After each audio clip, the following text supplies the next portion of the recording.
பலத்த காரியத்தை கர்த்தர் செய்வாராக.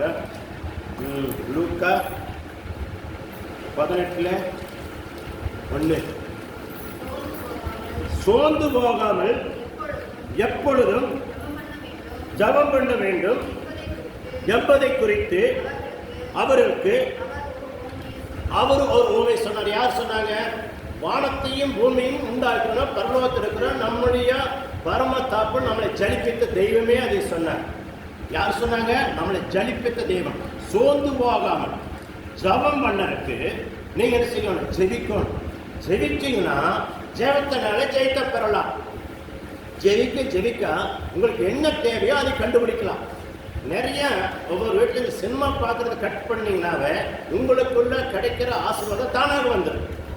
ஆமாம், உங்கள் குழந்தையும் கட்டு போகாது, நீங்களும் கட்டு போக மாட்டீங்க. செல்லில் அதே மாதிரி தான், குழந்தை படிக்கிட்டேங்கிற செல் பணம் போடாதீங்க, அது வேண்டாம். சும்மா இந்த காலத்தில் செல்லில், அன்றைக்கெல்லாம் அப்படி இல்லை. சும்மாவே படிச்சுட்டு வந்தால் அங்கே எழுதி போட்டு பார்த்தாவே குழந்தை படித்தாலும் நல்லா படிச்சு அந்த பரிச்சு சமயத்தில் மட்டும் குழந்தைக்கு என்ன பண்ணுறது, சாப்பாடு சரி கொஞ்சம் ஹெல்ப் பண்ணி விடுங்க. மீதி நேரத்தில் செல்லை கையிலே கொடுக்காது தயவுசெய்து.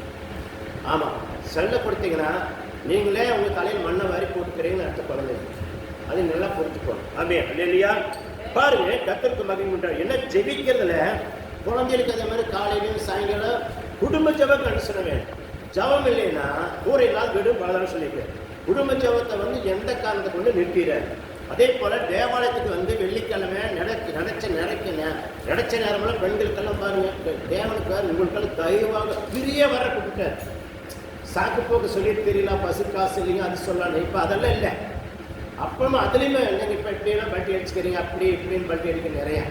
ஆண்டவர் ஏதோ ஒன்று மாற்றி அனுப்பிச்சாலும் பிசாசு உங்களுக்கு தந்தமாக வேற சொல்லி வச்சு உங்களை அப்படியே பின்னாடி இழுத்து உட்கார வைக்கிறான் பாருங்க. நான் அப்படித்தான் நினைப்பேன், ஆண்டவர் எந்த ரோட்டில் செஞ்சாலும் பிசாசு தந்திரமாக பண்ணிப்பாருங்க, அவங்க எப்படி இழுக்கிறாங்க அப்படின்னு நான் நினச்சிக்குவேன். இல்லையா? இதெல்லாம் நம்ம மாற்றணும். அதே மாறினத்தை பாருங்க, நடந்துகிட்டே இருக்கிற மாதிரி நடந்துகிட்டே இருக்கலாம். நடக்காது விட்டாங்க அப்படி அணியாட்டா. இப்போ நான் பாரு நடக்க விட்டனால தான் புத்தனை பிரச்சனை. நடந்துகிட்டே இருக்க வரைக்கும் குடங்களை தூக்க வரைக்கும் பாருங்க, தண்ணி தூக்க நிறைய பிரச்சனையே இல்லை. தூக்கிற எண்ணிக்கையில் விட்டுட்டு அப்படியே வரையில் அதிகாரம் பண்ணிட்டு உட்காந்துன்னா அன்னைக்கு நம்ம நடக்க முடியாது. காரணம் என்ன? நம்மளே நமக்கு எடுத்துக்கூடாது, நம்ம தலையில் நாமளே மண்ணை வரி போட்டக்கூடாது. அதுதான் முக்கியம். இல்லையா? ஆமாம், நம்ம எப்பவுமே எந்த பக்கம் போகலாம் வரலாம் அது என்ன நடந்தாலும் அப்படியே போய்ப்பாருங்க. கர்த்தர் ஒரு நாள் உங்களே விட மாட்டார். ஏன் அவர் என்ன சொன்னார்? சங்கீதம் 91 என்ன சொல்லியிருக்காரு? உனக்கு என்னுடைய தூதனுக்கு கட்டளையிடுவ, உன் பாதம் கல்லில் எண்ணாதபடி தங்கள் கைகளை ஏந்தி கொண்டு போவார்கள், இல்லையோட தூக்கிக்கொண்டே குப்பர் போட்டுவார்கள் அப்படின்னு எழுதியிருக்குதா? அல்லையா? அப்படின்னு எழுதியிருக்குதா? தூக்கிக்கொண்டே தூரம் கொண்டே உங்களால் குப்பர் போட்டுவாரு, உங்களை எதுவும் தூக்கி விட மாட்டாங்க அப்படின்னு எழுதியிருக்குதா? அப்போ கத்துடைய வார்த்தை அப்படி எழுதியிருந்தா சொல்லுங்க. நானும் அதே ஆமாங்க, நீங்களாம் அப்படி அதனால நீங்களாம் அங்கே ஏற மாட்டேன், இங்கே ஏற மாட்டேன், அங்கே வர முடியாது, இங்கே மரம் சாக்கு போக்கு சொன்னீங்க, நான் ஏற்றுக்கிறேன். இல்லையா? சாக்கு போக்கு சொல்கிறது மறங்க. நீங்கள் உங்களுடைய சரீரத்தை நீங்களே கெடுக்கிறீங்கன்னு அர்த்தம். இன்னைக்கு ஜெபிக்கணும், போகணும் அப்படிங்கிற எண்ணங்கள் வரணும். நடப்பேன், நான் வருவேங்கிற எண்ணங்கள் வரணும். போனீங்கன்னா ஆட்டோமேட்டிக்காக ஜெபிச்சு பாருங்க, கூடி ஜெயிச்சு பாருங்க, கோடி ஒன்றே உங்களுக்கு வருது. வீட்டு உட்கார்ந்து கோடி வரவே வராது. ஆமாம். அப்போ நீங்களாம் அது புரிஞ்சுக்கணும். புரிஞ்சு நடந்தீங்கன்னா கர்த்தர் உங்களை ஆசீர்வதிப்பாரா? சரி, மத்தேயு கர்த்தருக்கு மகிமை உண்டாட்டு. மத்தேயுல 28:19 படிங்க. மத்தேயு 28:19 பக்கம் 47 பக்கம், புதிய ஏற்பாடு. ஆகையால் நீங்கள் புறப்பட்டு போய் சகல ஜாதிகளுக்கும் சீசராக்கி பிதா குமாரன் பரிசுத்த ஆவி நாமத்திலே ஞானஸ்தானம் கொடு. அப்போ நீங்கள் இப்படியே இருந்தால் எங்கே போய் ஞானஸ்தானம் கொடுக்க பாருங்க? யாரை போய் வெளிநாட்டு பாருங்க, யாரையும் கூட்டியாக இருப்பாருங்க? பாஸ்டர் எங்கோடைய ஞானஸ்தானம் கொடுக்க பாருங்க. உங்கள் பாஸ்டர் கொடுக்க பாருங்க, நீங்களும் கூட்டியாக இருப்பாருங்க. சாக் போக்கு சொல்லிட்டு இருந்தீங்கன்னா அப்படித்தான் இருக்கும். அது மாறணும் உங்ககிட்ட. நீங்கள் தான் யாரு ஆடுதான் முட்டி போடணும் இல்லையா? மேப்பை முட்டி போட மாட்டேன். நீங்கள் தான் நீ செய்யணும். இந்த வேலை நேரமாக கரண்ட் நீங்கள் தான். அது உண்மை. வேதம் அதைத்தான் சொல்லுது, நானும் அதைத்தான் சொல்லுது. இல்லையா? நீங்கள் அதை பண்ணி பாருங்க. இந்த ஆத்மாவுக்கு எப்போ சபை நம்பியிருக்கு, எப்போ நம்ம இடம் வாங்கியிருப்போம், எப்போ தேவாலயம் கட்டியிருக்கலாம். இதெல்லாம் நடக்கிறது என்ன? வேற செய்யலாம் பாஸ்ட் என்ன சொன்னாலும் பயக்கிறாங்க. நம்ம சபையில் கேட்டு போய் பொறாள்பட்டு தூத்திட்டு இப்படி பேசிட்டு நீங்கள் முன்னேறதில்லை, சபையும் முன்னேறது. அது மாறணும். இல்லையா? மாற செய்யணும். ஏன் அவர் சொல்றாரு? நாம முன்னேறத்தான் இதை சொல்லி கொடுக்குறாரு. அப்படிங்கிற எண்ணம் எப்ப வருதோ அப்போ ஆவியானவர் தேவாலயம் உங்களுக்கு இருக்கிறன்னு அர்த்தம். நீங்க எப்ப போய் தூக்குறீங்க அப்போல்லாம் நீங்க யாருடைய பிள்ளையா இருக்கிறீங்க? இன்னொருத்த பிள்ளையத்தான் இருக்கிறீங்க வழியா ஆண்டவருடைய பிள்ளைன்னு சொல்லி நீங்க வேணும் சொல்லிக்கலாம். நான் ஆண்டவர் சொல்லவே மாட்டேன், நானே சொல்ல மாட்டேன் ஐயா.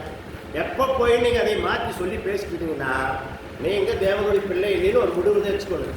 எப்படி அத்தனை சர்ச்சை ஏறி இறங்கினாலே எங்கே போனாலும் என்னைக்கு நீ கீழ்ப்படுத்தி நாம் இப்படித்தான் இருக்கணும், நம்ம சபை போகிற காட்டு மக்களை கொண்டாடணும், நாம் இப்படித்தான் இருக்கணும் சொல்லி கொடுக்குற வார்த்தையெல்லாம் நம்மளுக்கு தான், நம்ம இப்படி இருந்தோம்னா நம்ம முன்னேறலாம் அப்படிங்கிற எண்ணம் என்னைக்கு வருதோ அப்போ ஆவியானவர் உங்களுக்குள்ள தேவ ஆவியானவர் உங்களுக்குள்ள கிரி செய்கிறாரு அப்படின்னு நீங்களே புரிஞ்சுக்கலாம் இல்லையா?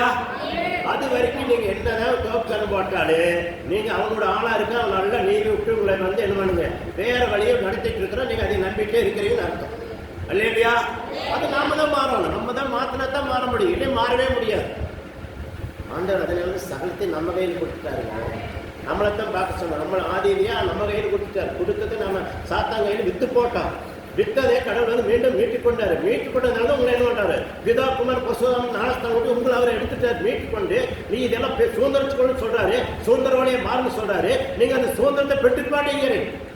கடவுள் கொடுக்குற சுதந்திரத்தை நீங்க இன்னும் எடுக்கலன்னு அர்த்தம். ஏன் அவர் சாயை வச்சுட்டு உனக்குத்தான் இந்த சாய் உனக்குத்தான் சொல்றாரு. நீ வந்து மாறி வந்தோடனே சாய் கையில் கொடுத்துருவேன், நீ எல்லாமே அனுபவிக்கணும்னு சொல்லி செஞ்சு வச்சிருக்காரு. நீ அதை எடுத்துக்கலைங்கிற நேரம் சாய் அவர் கையில் இருக்கு. இதே வித்தியாசம். ஆமே அல்லேலூயா. பாருங்க அதுலயே 19 படிச்சு 20 படிங்கன்னா, நான் உங்களுக்கு கட்டளையிட்ட யாவையும் அவர்கள் கை கொள்ளும்படி அவர்களுக்கு உபதேசம் பண்ணுங்கள். இதோ உலகத்தில் முடிவதும் சகல நாட்களும் நான் உங்களுடனே கூட இருக்கிறேன். பார்த்தீங்களா? சகல நாட்கள் உங்களோட இருக்கிறேன். இருந்து கொண்டு சாய் உனக்கத்தான் நீ இப்படி பாரு, இந்த மாதிரி பண்ண, அவன் பேச்சு கேட்டு நீ அங்கே செவி கொடுக்காத மகனே, நீ என் பிள்ளைங்கிற நீ மறந்துட்டேன்னு ஆண்டவர் ஒவ்வொருக்கும் குத்தி காட்டின கூட உங்களுக்கு புரிய மாட்டேங்குது. குத்தி காட்டுறாரு, வாரம் குத்தி காட்டுறாரு, வேத்த பொருளாரு குத்தி காட்டுவாரு. ஜபிக்கும் போது உங்க மனசு குத்தப்படு, அப்பவே நீங்க மாறாது இருக்கிறீங்க. ஆனே மாறணும். நீங்க மாறி வந்து நாளே நம்பி இருக்க அந்த உண்மையை நான் சொல்ல முடியும். நீங்க மாறாததுக்கு வரைக்கும் நீங்க நான் விசுவாசிக்கு தான் 70 வருடத்துக்கு நடத்தணும்னு சொல்றேன். நான் பாஸ்ட் ஆக முடியும், நம்மளோட உங்களை வச்சு நம்பிட்டு இருக்கிறேன். நீங்க நம்ப முடியும். ஒரு குடும்பத்தை ஒரே ஆள் அதை செஞ்ச எங்க குடும்பம் நானுமே பண்ணி. அப்போ ஏன் இன்னைக்கு நீங்க எல்லாம் இத்தனை பேர் இருந்துட்டு ஒரு ஆளுக்கு 2 பேர் குடும்பம் கொண்டாந்து பாருங்க, தேவனை நம்ப தண்ணி பாருங்க. சகல நாட்கள் உங்களோட இருக்கு, தேவன் உங்களோட இருக்கிறாரு. ஆனா நீங்க பேசுறது, மூச்சுடுறது, நடக்கிறது, சிந்தைகள் எல்லாம் எப்படி இருக்குது அது நீங்க கேளுங்க. ஆண்டவர்கள் பெணம் கேளு, பெறமில்லையே பெணம் கேளுங்க இல்லையா? பெணம் கேட்டீங்கன்னா தான் நீங்க என்ன பண்ண ஆண்டவர்கள் வழி தொடங்கி கொடுப்பாரு. பெணம் கேட்டீங்கன்னு ஒன்றும் செய்ய முடியாது இல்லையா? கர்த்தருக்கு மகிமை உண்டாகும். சரி, 2வது இப்போ இதை பார்த்தோம். ஆதிகாகம் 47 ஆதிகாகம் 47:7 பின்பு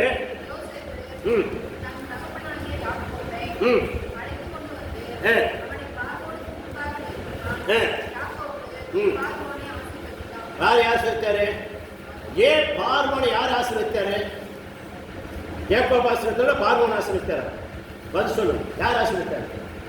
படிங்க, வேத படிங்க, படிச்சு சொல்லுங்க. அம்மா யார் ஆசிரித்தாங்க? ஏன் அவர் ராஜா இல்ல, அவன் பெரிய மந்திரி இல்ல, அந்த நாட்டுக்கு அதிபதி இல்ல, அவங்ககிட்ட சொத்து சுகம்லாம் அவன் நாட்டு தான் இருக்குது. ஏன் இவர் ஆசிரியக்கிறாரு? இதுல இருந்து நீங்க புரிஞ்சு கொள்ளணும். நீங்க எந்த கம்பெனிக்குள்ள வேலை செய்றீங்களோ அந்த கம்பெனி உயரணும்னா நீங்க அவங்க ஆசீர்வதிங்க. அவங்க ஆசீர்வாதம் உங்களுக்கு தேவையில்லை, நீங்க ஆசீர்வதிக்க அவங்க ஆசீர்வதிப்பா தானா உங்களுக்கு வந்துடும் இல்லையா? ஆமே. அப்ப நீங்க எல்லாம் ஆசீர்வதிக்கக்கூடிய பிள்ளைகள், நீங்க எல்லாரையும் ஆசீர்வதிக்கிறீர்கள். உங்களுக்கு அந்த வரத்தை அந்த தகுதி கொடுத்து வச்சிருக்காரு. நீங்க அந்த தகுதி நீங்க இறக்கிறனால நீங்களுடைய என்ன பண்றீங்க? நீங்களே பஞ்சபாடி கொண்டிருக்கிறீங்க இல்லையா? பஞ்சபாட காரணம் என்ன தெரியுங்களா? நீங்க அந்த தகுதி உங்கள்கிட்ட இருக்க தகுதி நீங்க இறந்து நிக்கிறீங்கன்னு அர்த்தம். கலாத்தியாரு 4:1 படிச்சோம். எப்படி படிச்சோம்? சுந்தரவாளி அதுக்கு எஜமான இருந்தவனு அவன் சிறு பிள்ளையா இருக்கும் காலம் வந்துட்டு அடிமையானவங்க அவனுக்கு வித்தியாசம் இல்லை. நீங்க அப்படித்தான் இருக்கிறீங்க எல்லாருமே. அந்த மாதிரி இருக்கிறதுனால ஒன்றும் பண்ண முடியல இல்லையா? நீங்க போனீங்கன்னா எந்த கம்பெனிக்குள்ள காலை வைக்கிற அந்த கம்பெனி முதல்ல உயரணும். ஓய்ந்தாத்தான் நீங்க உண்மையா இருக்கிறீங்கன்னு அர்த்தம், உண்மையா கிறிஸ்துவாமி கும்பிடுறீங்க அர்த்தம் இல்லையா? முதலாளிகளை வந்து நீங்க முதலாளிகளை குறை சொன்னீங்கன்னா தேவனுடைய கோபத்துக்கு ஆளாகிறீங்கன்னு சொல்லி வேதம் சொல்லுங்க இல்லையா? ஆமா, முதலாளியை வந்து யாரும் குறை சொல்லாதீங்க.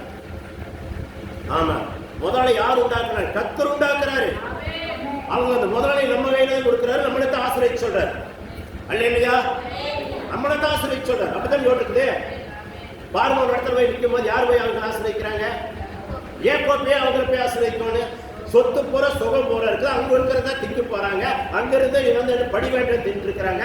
ஏன் ஆசிரியப்படுறாங்க?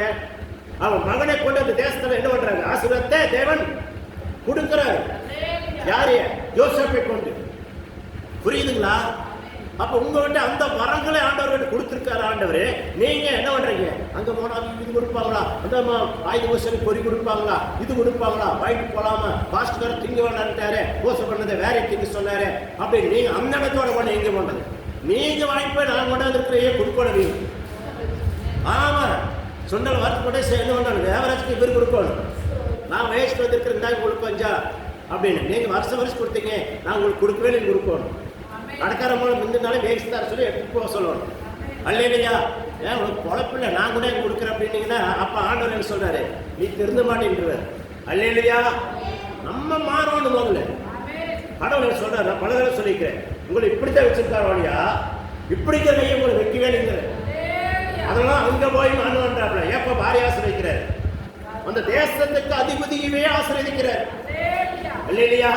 இதை நீங்க புரிஞ்சு கொள்ளணும். அப்ப யாரு நாம, யாருடைய பிள்ளைகள் அப்படிங்கிறத நீங்க புரிஞ்சுட்டீங்கன்னா உங்களுடைய வாழ்க்கையில் எப்படி இருக்குன்னு தெரியும். ஏன் அடிக்கடி கணிக்கும் போது அமுக்கி தூக்கம்னு சொல்லிட்டு இதுக்காகத்தான் அநேக காசு இருக்கணுங்கிறதுக்காக. நீங்க இப்படியே இருந்துட்டு நான் படுத்துக்கிறேன்னா அப்படித்தான் இருக்கு. அது மாறி நான் ஞானஸ்தானம் எடுத்து யாரு சொன்னாலும் சரி, உனக்கு பிரியப்பட்டு செய்யணும், அதே மாதிரி எனக்கு பிரியப்பட்டு நான் தெய்வத்துக்கு கும்பிடுறேன். உனக்கு என்ன வேணும் நான் செஞ்சு தரேன். குடும்பத்தோட புருஷன், என் புருஷனுக்கு என்ன செய்யணும் செய்யறேன். அப்படி செய்யணும். அதுதான் புருஷனோட சண்டை போட்டு இருக்கக்கூடாது. அவருக்குள்ள பணிமனையும் செய்யணும். நீங்க சுதந்திரமா வாழ, அதே மாதிரி நம்ம சுதந்திரமா வாழணும், பேசணும் இல்லையா? சண்டை போடக்கூடாது. சண்டை போடுற மலைக்கு நம்ம வேலை இல்லை. பணிபடி செய்யறதாக நாம நம்ம நடத்தை உடத்தை பார்த்து அவன் என்ன பண்ண கற்புள்ள ஸ்திரீ பார்த்து ஆண்டவர் என்ன செய்யணும்? அவங்க கனவை தானாகவே வராத கூட நம்மளோட வரும். அப்படித்தானே வேதம் போட்டுக்குது. அப்புறம் அல்லேலூயா, கர்த்தருக்கு மகிமை உண்டாகட்டும். சரி, இப்ப ரெண்டாவது ஆதியாகமம் 1:26 பாருங்க, படிச்சு பாருங்க.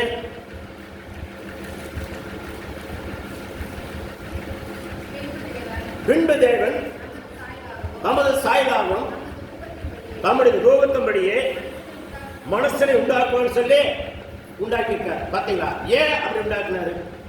அப்ப நீங்க சொன்ன லூக்கா 18:1 சொன்னேன். அப்ப ஜெபிக்கிறத பத்தி சொல்லி கொடுத்தாரு சொல்லி படிச்சோம். ஜபத்தில் என்ன விஷயம் இருக்குன்னு சொல்லி சொன்னேன். அப்ப மனசனை என்னன்னா அவருடைய ரூபத்தின்படி அவருடைய எல்லாம் படைத்து இந்த பூங்கோளத்துல எல்லாமே அவர் கையில ஒப்பு கொடுக்கிறார். எதுக்காக படைக்கிறாரு? படைச்சு அவன் என்ன பண்ண இந்த பூமியில இருக்கிறது அத்தனையுமே அவன் ஆண்டு கொள்ளு, எல்லாமுக்கு பேர் வச்சுக்கொள்ளுன்னு சொல்லி அவங்க கையில ஒப்பு கொடுத்துட்டாரு. ஒப்பு கொடுத்தது இவன் என்ன பண்ண ஆண்டவன் சாத்தா கையில் கொடுக்கல, இவன் தான் தாரவாத் கொடுத்துட்டு போயிட்டான். யாரு? சாத்தான் சொல்றதுக்கு சாத்தாவுடைய பேச்சுக்கு கீழ்ப்படிந்து அவன் வார்த்தைக்கு அவன் செவி கொடுத்து அவன் சொன்னதை கேட்டு அவன் என்ன சொன்னாலும் அதை கேட்டு போட்டு அவங்க கையில ஒப்பு கொடுத்துட்டான். அது மாதிரிதான் இன்னைக்கு ஒவ்வொரு பிள்ளைகளும் செஞ்சுட்டு இருக்கிறது. நீங்க நான் சொல்றதெல்லாம் போய் என்ன பண்றது? வெளியே போனோன்னு மாற்றமா மாறிக்கும். அது மாறும் நம்ம கிட்ட. நீங்க யாரோட பிள்ளைங்கிறது முதல்ல உங்களுக்குள்ள அந்த எண்ணங்கள் வந்துட்டே இருக்கும். அடுத்த சபை மக்களுக்கு நம்மளுக்கு சம்மந்தம் இல்லை. அவங்க எப்படி வளர்றாங்களோ என்ன வரல, நம்ம சபையில் எண்ணம். உங்களை நான் என்ன சொல்லித்தாரேன்? ஜாதின்னு சொன்னாலே சாபம் வரும்னு சொல்லி கொடுக்குறேன். அவங்க ஒருத்தர் சொல்றாங்கன்னா அதை நீங்க அந்த மாதிரி ஆளுகளோட நீங்க தொடர் வைக்கிறதே நிறுத்தணும் இல்லையா? பழகுங்க, பேசுங்க, தொடர் நிறுத்தி. புரியுதுங்களா? இதெல்லாம் நம்ம நிறைய கற்றுக்கொள்ளணும். அவங்களுடைய வாயில் எப்படி வேணா வந்து நம்ம என்ன பண்ணுங்க, நம்மளே விளக்காட்டி நம்மளுடைய மனசு நிம்மதியும் விளக்கடிச்சிடலாம். ஆமா, பொய்க்கு பிதாவா இருக்கிற ஆவிகள் அப்படித்தான் கிரேசி. அப்ப நாம் அதெல்லாம் பார்த்து கொள்ளணும். புரியுதுங்களா? கர்த்தருக்கு மகிமை உண்டாகட்டும். சரி, அப்ப அதையும் சொன்னாரு. அதே லூக்கா 4:5 படிங்க. லூக்கா 4:5, 82 பக்கம். பின்பு பிசாசு எங்க ஓடி விடுறாரு? மலையின் மேல கொண்டு போய் உலகத்தில் சகல ராஜ்யங்களையும் ஒரு நிமிஷத்துல யாரு காட்டுறாங்க? வானத்திலிருந்து என்ன பண்ணுங்க, எல்லாம் படைச்சு தேவகுமாரனாக இருக்கிற இயேசு வந்து இருக்கிற எஜமான்றை எங்க ஓடி போறாப்ல, ஒரு நிமிஷத்துல எங்க ஓடி நிற்கிறாப்ல, மலையை படி காட்டி இது எவ்வளவு எல்லாவற்றிலும் மேலுள்ள அதிகாரத்திலையும் இதோடைய மகிமையும் உனக்கு தருவேன். எனக்கு என்ன சொல்றான் அவன்? எனக்கு ஒப்பு கொடுக்கப்பட்டிருக்கு சொல்றானா இல்லையா சொல்றானா? அப்ப என்ன பண்ண ஆதி மனசு என்ன செஞ்சுட்டேன்? அவங்க ஒப்பு கொடுத்துட்டு வந்துட்டானா? பழத்தை திங்கணும் அவனோட கீழ்படிஞ்சல் ஒப்பு கொடுத்துட்டானா? அப்ப அங்க வந்து என்ன சொல்றான்? ஆண்டவராக இயேசு கிறிஸ்து பூமிக்கு வந்து என்ன சொல்றாப்ல, இந்த பூமியில் இருக்கிற அத்தனை அதிகாரமா அல்லா இருக்கிற சொத்து சொகலாம் இருக்குது, எங்கே ஒப்பு கொடுத்து போயிட்டானே என் மனச எல்லாம் எங்க இருக்குது, நீ ஒன்றும் பண்ண முடியாது. நீ என்ன என்னோட தாள விழுத்து படிங்கல்ல. எத்தனை படிச்சிட்டீங்க? 6, 7 படிங்க. எனக்கு இஷ்டமானவனுக்கு இதை கொடுக்கிறேன், நீ என்னை பணிந்து கொண்டால் எல்லாம் உண்மைதான். அப்ப என்ன உலகத்தில் இருக்கிற சொத்து சொன்ன யாருக்கிட்டு இருக்குது? அதனால அவங்க பணிகை கொள்றேன், அவனுக்கு சொத்து சேருது, எல்லாம் சேருது, ஐஸ்வர்யம் சேருது. எனக்கு பூமியின் நிறைவு கத்தருடையதுங்கிறீங்க, எல்லாமே சொத்து எல்லாம் அவருதுன்னு. ஆமா அவருது, எங்க ஒப்பு கொடுக்கப்பட்டிருக்குது? அப்ப யார் கையில் இருக்குது? சொத்தெல்லாம் அவன் கையில் இருக்குது. அதனால இந்த பாவம் செஞ்ச மனசனுடைய வித்துல வந்து ஆண்டவர் பிறக்காதபடி எப்படி பிறக்கிறாரு? கண்ணீஸ்தர்களவர்த்து பிறக்கிறாரு பரிசுத்தாவி மூலியமா. எதுக்கு? இந்த பாவம் செஞ்ச வித்துல பிறந்தா அந்த பாவத்தினால அந்த பூமியில இருக்கிற சொத்தை திருப்ப முடியாது. ஏன்னா பாவத்துல இருந்து அவன் ஒப்பு கொடுத்துட்டு வந்துட்டு பாவத்தோடு இருக்குது. அந்த வித்துல எந்த குழந்தை பிறந்தாலே அந்த பூமியில் இருக்கிற சொத்தனுடைய பாவத்துல இருந்து மீட்டுக் கொள்ள முடியாது, திருப்பி கொடுக்க முடியாது. அதனாலதான் தேவகுமார் எப்படி வராரு? பூலோகத்துக்கு வரும்போது கண்ணீஸ்தர்கள் பிறக்கிறாரு, அதோட ஆவி பரிசுத்த ஆவினால் பிறக்கிறாரு. அவர் வந்து என்ன சகல அதிகாரம் இருக்கு. அதனாலதான் அவர் ரத்தத்தினாலதான் ஜெயிக்க முடியும், அவர் ரத்தத்தினாலதான் பூமி மீண்டுமே மீட்டுக் கொள்ள முடியும். என்னைக்கு வானத்தையும் பூமியும் படைத்த தேவன் வந்து பூலோகத்திலும் பாதாளத்தை ஜெயித்து என்ன பண்ணாரு? 3ஆவது நாள் உயிரோடு எந்திரிச்சாரோ அன்னைக்கே இந்த பூமி அடமானத்திலிருந்து திருப்பப்பட்டாச்சு. இல்லையா? இது திருப்பப்பட்டு கிடக்குது. திருப்பி நம்ம கையில பிதா குமார் பரிசுத்த நாமத்துல ஞானஸ்தானம் எடுத்தா அவருடைய பிள்ளையா இருக்கிற பிள்ளைகளுக்கு இதுக்கு கொடுக்கறதுக்கு அவர் கொத்து சாகி வச்சுக்கொண்டு இருக்காரு சொல்லிக் கொண்டிருக்கிறேன். இல்லையா? இதை நீங்க புரிஞ்சு கொள்ளணும். சரி, இப்ப எத்தனை படிச்சீங்கல்ல? 7 படிச்ச. 8 படிக்கல. ஏஸ் அவனுக்கு பிரியத்தரமாக பின்னாடி போ சாத்தானே, என் தேவனாய கர்த்தரே அவருக்கு ஒருவருக்கே ஆராதனை செய்வாங்க என்று எழுதி பார்த்தீங்களா? நீங்க அவருக்கு ஒருவருக்கே என்னைக்கு ஆராதனை செஞ்சு அவரோட வார்த்தை கீழ்ப்படிந்து அவர் வார்த்தை பிரகாரம் நடக்க கத்துக்கிறீங்களோ அன்னைக்கு உங்களுக்கு கொத்து சாயி கை வந்துரு. நீங்க எப்படிங்கிறது மாறி எப்படிங்கிறது வந்துரு. இல்லையா? நிறைய பேர் வார்த்தையில போய் உண்மை இல்லை, எண்ணத்துல உண்மை இல்லை, சிந்தையில் உண்மை இல்லை, நடையுடையில் உண்மை இல்லை. இதனாலதான் இன்னைக்கு வரைக்கும் நாம கஷ்டப்படுகிறோம். அதில் மாறுமையில் பாருங்க, ஏக்கரை கணக்கில் பூமியில் வீடு கட்டிக்கிறாங்க. அவங்களுக்கு என்ன சொத்து சோத்துல மிகுதியா கிடக்குது. எத்தனை கோடினா கணக்கில் கோடிகள் பணத்தை வச்சிருக்கிறாங்க. கத்தருடைய பிள்ளைங்களுக்கு சும்மா நினைக்காதுங்க, நிறைய கோடி கோடியா பணத்தை வச்சு அமெரிக்காவில் அத்தனை சொத்து சோத்து காரணம் என்ன? அங்கேயுமே என்ன பண்றாங்க? தேவன் அறியாச்சனங்க இருக்கிறாங்க, அவங்களையும் சொத்து இருக்குது. அதே சமயத்துல நிரந்தரமான சொத்து ஆறிட்டு இருக்குதுன்னு நீங்க கணக்கிட்டு பார்த்து பாருங்க. அமெரிக்கா தேசம் எல்லா தேசத்துக்கும் அவங்க என்ன பண்றாங்க? உதவி செய்ய காரணம் என்ன? இல்லையா? இதெல்லாம் புரிஞ்சு கொள்ளணும். நீங்க அவன் என்ன பண்றான்னா கொத்து சாய் அவன் வாங்கி வச்சிருக்கிறான். தேவனுடைய பிரமாணத்தை அவன் கை கொண்டு அப்புறம் நடக்கிற இடத்துல அவன் நடக்கிற அந்த ஏரியாவில் யாரெல்லாம் இருக்கோ அவங்க அந்த சொத்து சோத்தை கத்து தருகிறார். இல்லையா? அதுக்காக தான் உங்களை அணுகாலையில நீங்க என்ன 1 மணி நேரம் உங்க பிரச்சனைக்காக உங்களுடைய காரியங்களுக்காக தொடர்ந்து ஜபத்துல தரித்திருந்து நீங்க ஜெபிங்கன்னு சொல்றது. இல்லையா? தூக்கத்தை கட்டிட்டு அழுகாதீங்க. தூக்கம் உங்களுக்கு நல்லது கிடையாது. உடம்பும் கட்டுறது மட்டும் இல்லை, சரீரம் கட்டுறது மட்டும் இல்லை, வியாதி தானாக வரும். இல்லையா? தூக்கம் வேணும். எவ்வளவு நேரம் தூக்கம் வேணும்? ஒரு 6 மணி நேரம். பாருங்க, அந்த மனசு சொன்னாங்களே, எனக்கு அங்க பயணத்துல ஏதோ தூக்கம், நிக்க டைம் இல்லை, நல்லா தான் இருக்கிற. அதே தெய்வம் தான் உங்களுடைய மனைவி படிச்சார். சிந்திக்கணும். இல்லையா? அந்த எண்ணம் உங்களுக்கு வரணும். அந்த எண்ணம் இருந்தாவே நீங்க ஜெயிப்பீங்கன்னு அர்த்தம். கர்த்தருக்கு மகிமை உண்டாகும். ஆமென். அப்போ அந்த தெய்வம் எப்படி வந்தாரு? ஜெயிக்கலையாலே பாதாளத்தை எப்படி ஜெயிச்சாரு? சாத்தான் எப்படி ஜெயிச்சாரு? அல்ல, அவர் எப்படி இருந்தாரு? ஒரு மனசோட வித்துல பிறந்திருந்தா அவர் ஜெயிக்க முடியாது. மனசன் ஆதிரியே பாவத்தை தேவன் வேண்டாம்னு சொன்ன காரியத்தை செய்து பாவப்பட்ட ஜென்மங்களை வாழ்ந்து கொண்டிருக்கிறோம். அந்த பாவங்களை நீங்கிறதுக்காக பரலோகத்தின் தேவன் இறங்கி வந்து விட்டு அவர் பிதா குமார் பரிசுத்தாவின் நாமத்தில் ஞானஸ்தானம் எடுத்து அவருடைய கட்டளைகளை நியமங்களை கை கொண்டு வார்த்தை பிரகாரம் உட்கொண்டு அந்த வார்த்தை பிரகாரம் நடந்து மாசமான அவருடைய ரத்தத்தையும் அவருடைய சரீரத்தையும் பானம் பண்ணி அப்படியே நான் நடப்பேன் அப்படின்னு தீர்மானம் எடுத்து அது பிரகாரம் நடக்கிறவனே அவருடைய போல மாறலாம். உங்களுக்கு கொத்து சாய் உங்க கைக்கு வந்து சேரும். இல்லையா? சும்மாலாம் வந்து சேராது. அப்ப அவர் என்ன பண்றாரு? மீட்டாரா மீட்லியா? ஜெயிச்சாரா ஜெயிக்கலையா? ஜெயிக்கிறார். எங்க போய்? சிலுவிலே ஜெயிக்கிறார். சிலுவில் ஜெயிச்சோட விட்டாரு. எந்த சொன்னார் இல்லையா? எல்லாமே. அப்புறம் எப்படி வந்தார் அதை புரிஞ்சு கொள்ளணும். இல்லையா?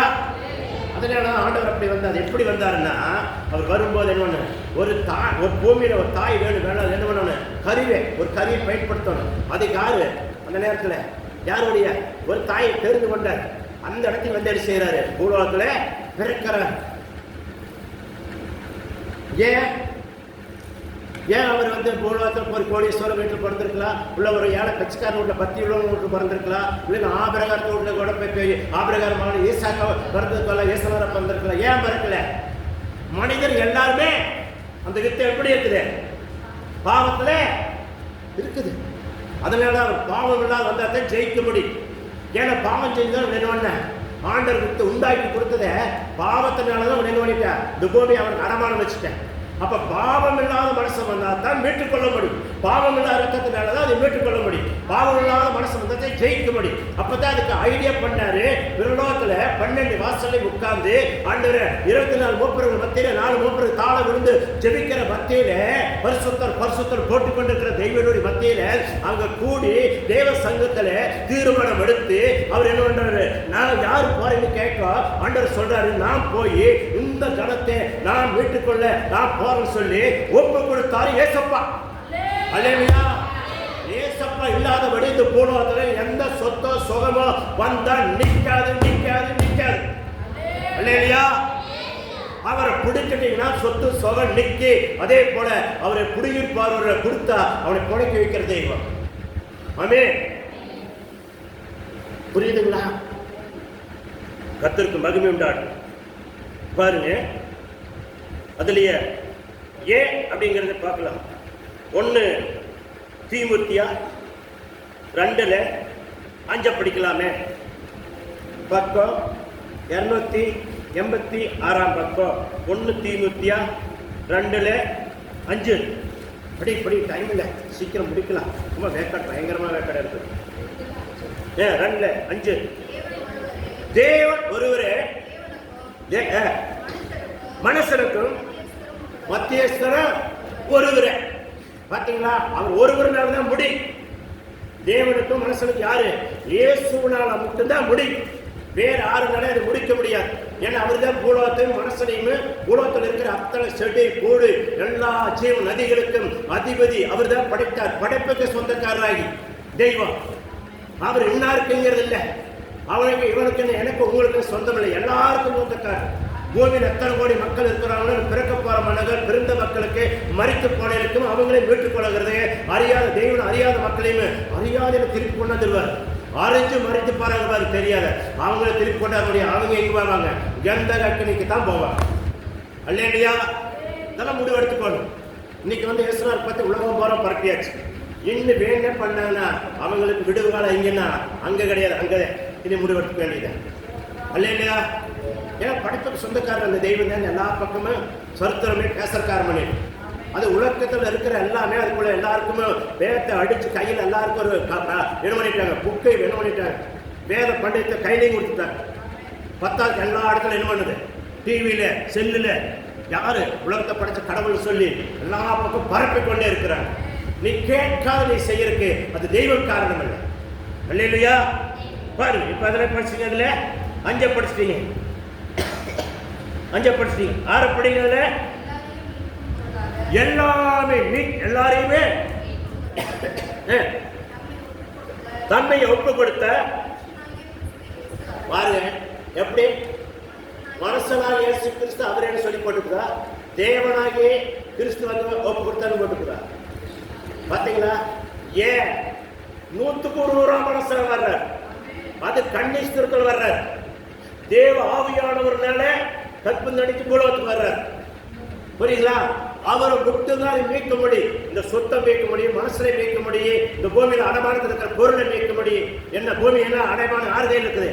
சாத்தாயில் யார் விட்டு போட்டு போயிட்டார்? ஆதி மனசை வித்துட்டு போயிட்டார். அது யார் மீட்டாங்க? ஏசப்பா தான் மீட்டு வச்சிருக்காரு.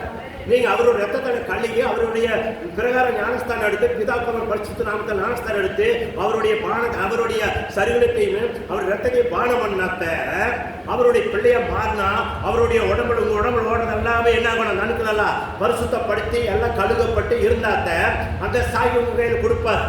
சாகி கொடுத்தாலும் உங்களுக்கு என்ன தேவையோ நீங்க என்னென்ன சொல்லி மனநலன்னு கேட்கறீங்க, அது ஆட்டோமேட்டிக்கே வந்து கொண்டே இருக்கு. உடனே கொடுக்க மாட்டார். நீ பார்க்கவாரு இப்ப கொடுத்தோடனே வாங்கி வச்சிருப்பானா, இதை தொலைச்சிருவானா, மீண்டும் ஆதி மனுஷனோட சாத்தாங்காய் கூட கொடுத்துட்டு போயிடுவானா அப்படின்னு சிந்திச்சு தான் கொடுப்பார். இல்லையா? சும்மா தேவன் ஒண்ணு அடுத்தோடனே கையில் கொடுத்துட்டு போயிட மாட்டார். புரியுதுங்களா? சீக்கிரம் பூராமே கொடுக்க மாட்டார், கொஞ்சம் கொஞ்சத்தை கொடுத்து பார்ப்பார். உண்மையா இருக்கானா, வாங்கினோடனே தேவனுடைய ஊழியத்தை செய்வானா, தேவனுடைய ஊழியத்தை தாங்குவானா, எல்லாம் பார்ப்பார். இல்லையா? நீங்க நினைச்சுக்கணும், பொருத்தனை பண்ணாலும் பொருத்தனை எப்படி இருக்கணும்? பெஸ்டா இருக்கணும், பெஸ்டான பொருத்தனை இருக்கணும். அது பெஸ்ட்லயும் ஆண்டவர் ஏற்றுக்க மாட்டாரு. காய்கறி மார்கழி என்ன பண்ணாங்க? பெஸ்ட்டை முட்டை ஏற்றாரு, பெஸ்ட் இல்லாத ஏற்றுக்கவே இல்லை. இல்லையா? நம்ம காணிக்கு போடுறோம், பொருத்தனை பண்ணுறோம், பொருத்தனை பண்ணி சும்மா பண்ணி பொருத்தனை பண்ணி ஆண்டவர் இவர் அதெல்லாம் நினைச்சிடாது. அந்த எண்ணங்களை பலிக்காது. ஆண்டவர் பாப்பார், எல்லாருடைய பெஸ்ட் வேணும். நம்ம தெய்வம் ஏமாளி கிடையாது, பூமி வானத்தையும் படித்தோம். இல்லையா? ஏமாளி நினச்சிட்டு பண்ணிடுறாரு. ஆமாம் ஆமாம், கண்டு போனது, கால் போனது, முண்டி குருடு பதில் சொல்றாரு. அது கொண்டாடுற அதை பழுதுபட்ட தேவாலயத்துக்குள்ளே கொண்டாடுறாரு. அதை தொழுது நீங்க தின்றாரு. அதே தேவனை தொழுது கூட பிதா பரிசுத்தத்துக்கு நானும் புஸ்தகம் எடுத்து எழுவனா அதை நீ தின்றாது விட்டார். அப்ப நீங்க யாரா இருக்கிறீங்க? அவருடைய பிள்ளை.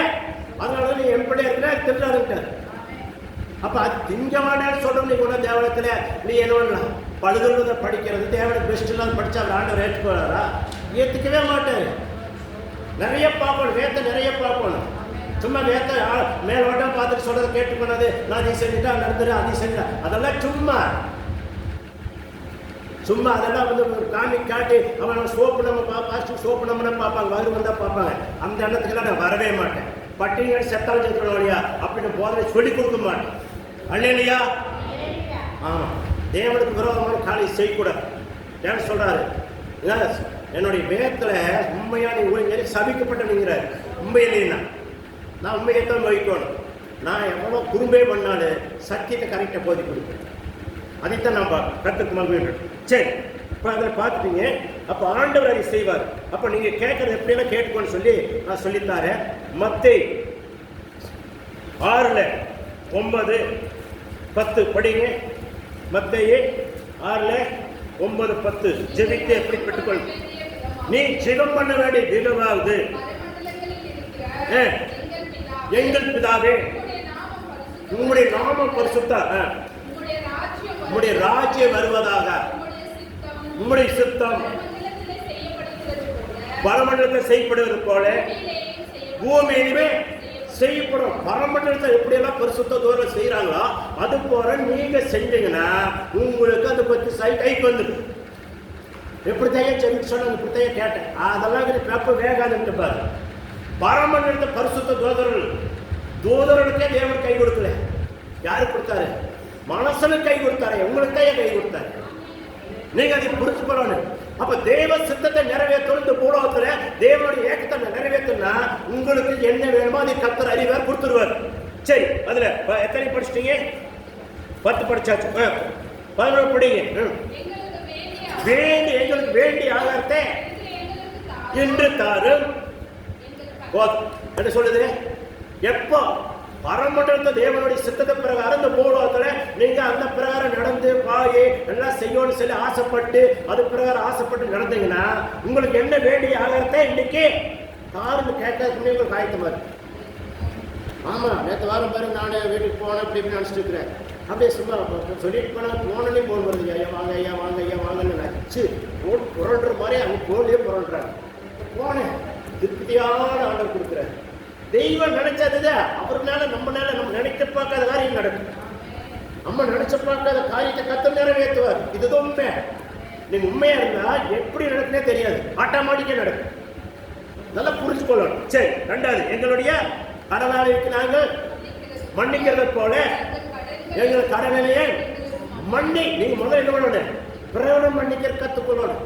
பிறனுடைய வார்த்தையால் நல்லதா கெட்டதா பார்த்துட்டு நீங்க பேசிக்கொள்ளணும். அதை பார்க்காதே அடுத்த நமத்தன் பேசி நீங்க தீர்ப்புப்படாதீங்க. தயவு செய்து நான் கெஞ்சி கேட்டுக்கிறோம். இல்லையா? யார் வேணா எதுவும் சொல்லுவாங்க, பொறாமைக்கு சொல்லுவாங்க. அந்த வார்த்தையில நீ ஏற்றுக்கொள்ளாதீங்க. தயவு செய்து உங்களுக்குன்னு ஒரு பரிசுத்த ஆவியை கொடுத்துருந்தா ஜெபம் பண்ணீங்கன்னு உங்களுக்கே தெரியும். இல்லையா? பாருங்க, கர்த்தருடைய சமூகத்தில் எல்லாமே பாருங்க. நீங்க ஜெயிக்க வேண்டியது, முன்னேற வேண்டியது, வீடு வாசல் ஏற்படுத்த வேண்டியது தேவனே செய்வார். கடவுளுக்கு உண்மையா இருந்தது. சரி, ரெண்டாவது, இப்ப எத்தனை படிச்சிட்டீங்க? 12, 13 படிச்சு நம்ம நிறைய பண்ணலாம். கர்த்தர் உங்களை ஆசீர்வதிப்பார். எங்களை சோதனைக்கு உட்படுத்தாதபடி தீமையில் என்று எங்களை ரட்சித்துக் கொள்ளும் ராஜ்யம் வல்லமையும் மகிமையும் என்றென்றைக்குமே உம்முடையதே. ஆமென். இல்லையா? எல்லாம் அவரு. நீங்க எந்த காரணத்தை கொண்டு எந்த பள்ளி கொண்டு சம்பாதிக்கலாம், குறுக்கு வழியில் சம்பாதிச்சா நிற்காது, வந்த வழியில ஓடி போகு. உண்மையை கத்திற்காக இருந்தீங்கன்னா பரமண்டலத்தில் தேவனை கத்தர் செய்யற சித்தத்தை பிரகாரம் பூலோகத்தில் செஞ்சீங்கன்னா உங்களுக்கு என்ன வேணுமோ எல்லாமே வந்துரு. அதுக்கு தான் லூக்காவில் 18:1 சொல்லி கொடுத்தாரு. ஜெபம் பண்ண வேண்டியது விதமாகுது. நீங்க எப்படி கத்துக்கொள்ளணும், எப்படி ஜெபிக்கணும், எப்படி துதிக்கணும், அது உண்மையா பொய்யோன்னு கத்துட்டு அது பிரகாரம் நடந்தீங்கன்னா கத்தர் நடத்துற வழியை நீங்க கத்துக்கலாம். ஏன்னா அவர் எப்படி இருக்கிறாரு? 100க்கு 100 மனசுதான் வந்து பூலோகத்தில் என்ன செய்யறாரு? எல்லாமே போனதெல்லாம் அடமாடுறதெல்லாம் மீட்டு வச்சிருக்காரு. அவர் கையில தான் இருக்குது. நீங்க நினைச்சதுனால சாத்தா கையில வந்து அதனால சாத்தா நம்ம காலுக்குங்களான்னு சொல்லி கத்தர் சொல்லியிருக்காரு. மீட்டு விட்டார். 2000 ஆண்டுக்கு முன்னாடி வந்து மீட்டு விட்டுட்டார். பல ஆயிரத்துக்கு மட்டும் அங்கே போயிருக்கலாம். திருப்பி கொண்டாண்டார். திருப்பி கொண்டாட நீங்க இன்னும் வாங்கிக்கிறது உங்க கையில இருக்கு. அப்படியே நம்ம இந்த வார்த்தை பிரகாரம் கத்தர் உங்களை ஆசீர்வதிப்பாரு சொல்லி நம்ம அப்படியே எல்லாம் தாழ்த்து முழங்கால் படிட்டு நம்ம ஜெபிக்கலாமே. அல்லேலூயா.